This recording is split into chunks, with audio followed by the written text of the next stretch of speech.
बोलावसन रे सुनो हे ने आवे लाउंसर रे पंदर के तनी बोलावसन रे मार होई बाराती में जवन ज्यादा बोली रे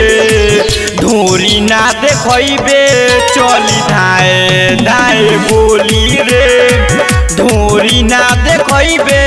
चली धाए धाए बोली रे चली धाए धाए बोली रे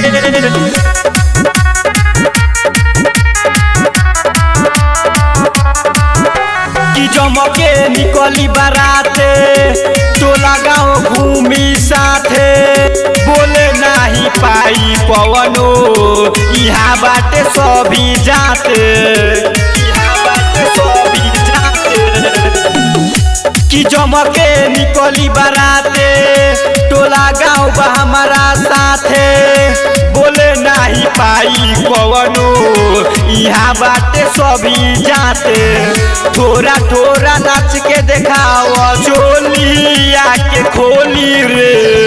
ढोरी ना देखबू चली धाए धाए गोली रे चोली ना देखबू चली धाए धाए गोली रे चली धाए धाए गोली रे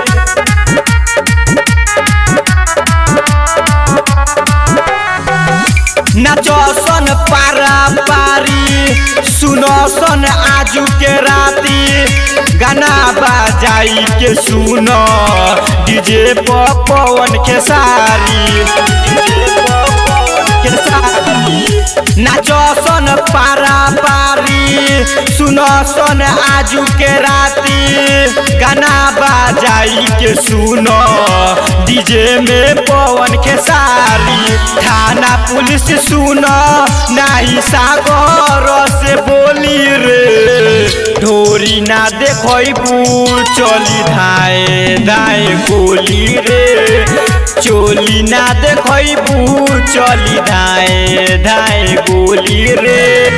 यहाँ खाली गोली चल रहा है बबुनी। प्रेजेंटेड बाय क्रांति रिकॉर्डिंग स्टूडियो भेलाही बाजार।